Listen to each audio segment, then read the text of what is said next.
As you all know, alhamdulillah, I've passed away. I just wanted to make a little video clip for all the followers that have supported me from day one and come on this journey with me since day one. May Allah reward all you guys, and inshallah you continue to support me and MATW, inshallah. Well, the first thing is a little piece of advice to the brothers and sisters. As you see, in this life we had the cars, we had the money, we had everything, alhamdulillah. But subhanallah, a lot of people during the period of when I was sick, they'll send me messages, brother, you're guaranteed paradise, brother, you've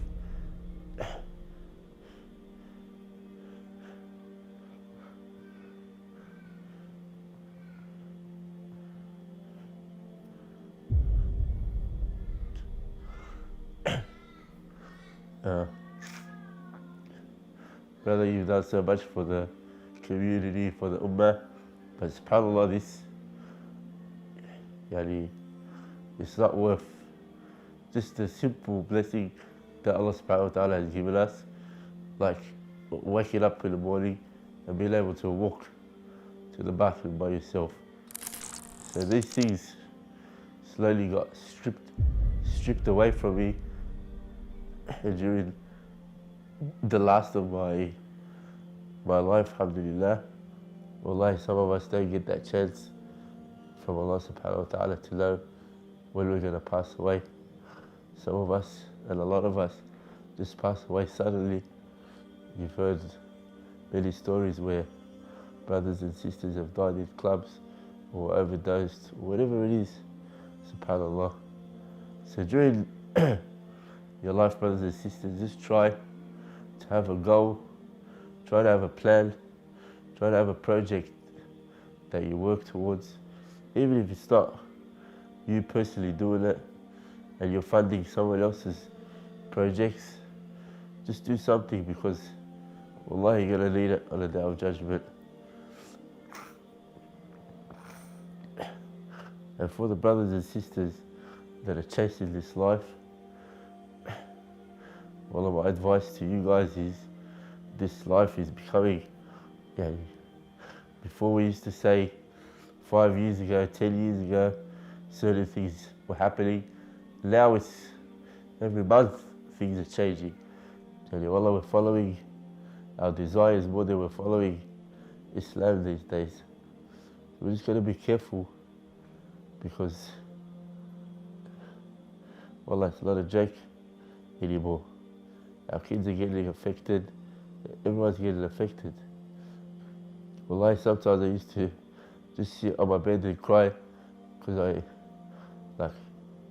I just wanted that support from people, and then subhanAllah, Allah subhanahu wa ta'ala brings you people that you've never thought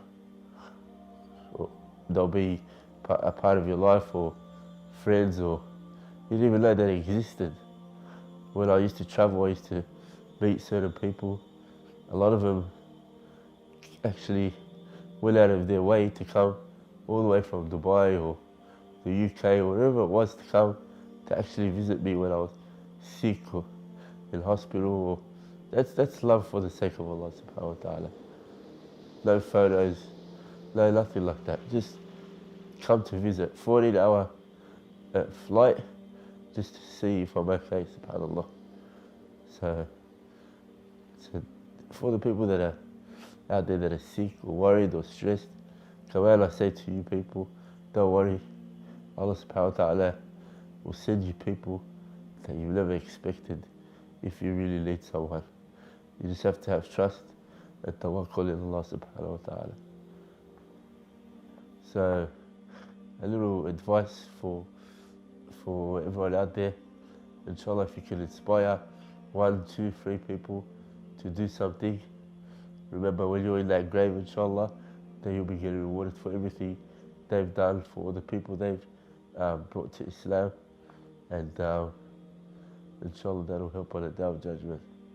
So always try to have a project or a plan that you're working towards in this life, inshallah. Inshallah that'll help us in our grave and the hereafter. Jazakallah khairan. Wassalamu alaikum wa rahmatullah.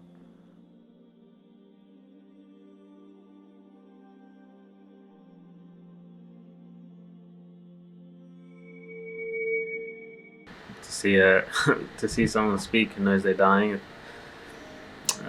can be difficult to watch, very powerful. And I think for me, someone who's just opening up their mind to spirituality, I can almost see myself in similar shoes, certainly chasing the wrong sort of things, doing the wrong sort of things, and I don't know, being on a really wayward path. I suppose in some ways I was lucky enough to die before I died, and experienced a big loss due to the path that I was traveling, and able to change, open up my mind a bit more before I was actually dying.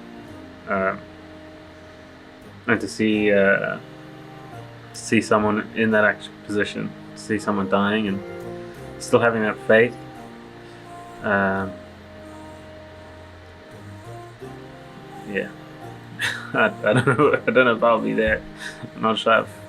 I'm trying to have faith every day now. I'm trying to have faith every day, but faith in things I can't see and I can't touch. But it's difficult. It's really, really difficult. But besides all of that, I do have a genuine feeling of helping other people, and I feel like we're in such need of that today, with everything going on, that hopefully we don't all need to die or die before we die, to realize that actually what's important is the people around us and the planet around us and the things around us. And hopefully we can take Ali's message and messages like it that have come through all history and actually take them seriously and say, let's have faith, let's be good to each other,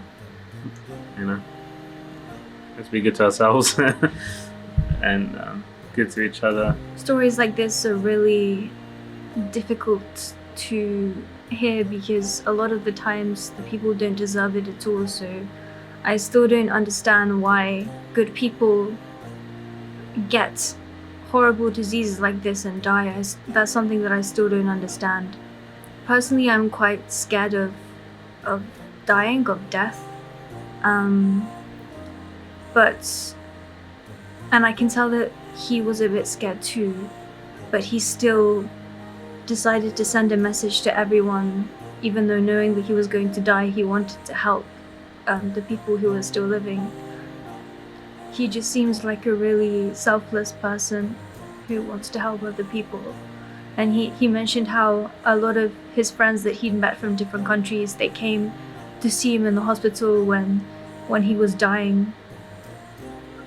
I think a lot of people nowadays are quite selfish, and they care about themselves only, and they only care about other people if they're useful to them. But for those people to travel so far to see him, knowing that he was going to die and not have any kind of motive for it, like he said that they didn't take pictures to post, they didn't say anything that they were going there, they just only went there to comfort him and to see him before he died. So I think it shows that there's still good people in this world, and it showed me as well that there's still good people in this world, and not to give up hope, and to have faith that he said, if you need someone, you will find someone to help you if you need that help.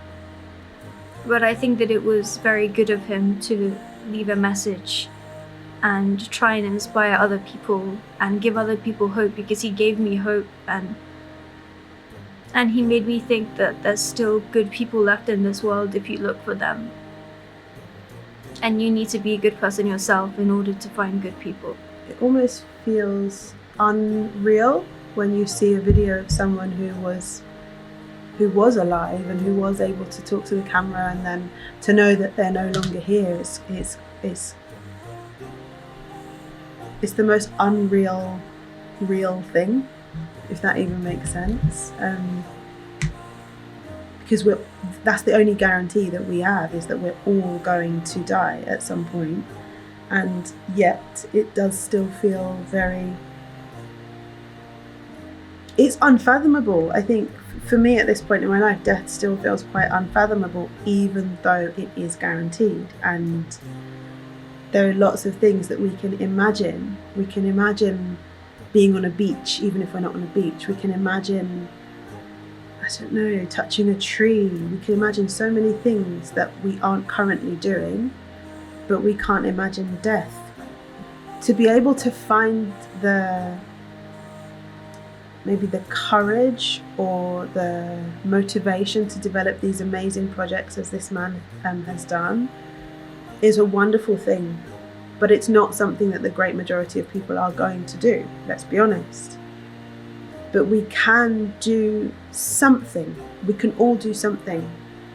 Whether it's within your own community or your own family or your colleagues at work or your next door neighbour, we all have the capacity to make a difference to someone else's life, a positive difference. Of course, you can also make a negative difference if that's your choice. Hopefully not. But we all have the capacity to leave a positive legacy. I don't know. I feel like most people think that Allah, or the being that you worship, is specifically, in the afterlife, and you only get to connect with them when you're there or during prayer. But I think that these beings that help us and support us through this life, I think that we see them and their guidance and support through times in need and in the community, like how the community got together and really supported Ali during his last few years, and how he himself gave back to the community and devoted his time to supporting others and helping others. I think that's really where we can actually see and feel the support that we get from these beings. And I think it's a really valuable thing for communities as well to have faith. I think he's right as well,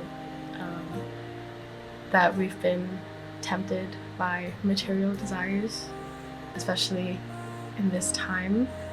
We have a lot of technological advances and different ways to connect with each other and everything. We're in such an accessible time in history, and I think that's created a lot of ego, in my opinion. And I think we need to be more grounded and return to our original state and really think to ourselves, what is the best area in life that I can use my time and energy, and how can I support other people during my time here? And I think our motivation should definitely be the effect and the consequence of our actions to others, rather than where we may end up. But I think he is really inspiring, and I think we should all take example from Ali Banat, and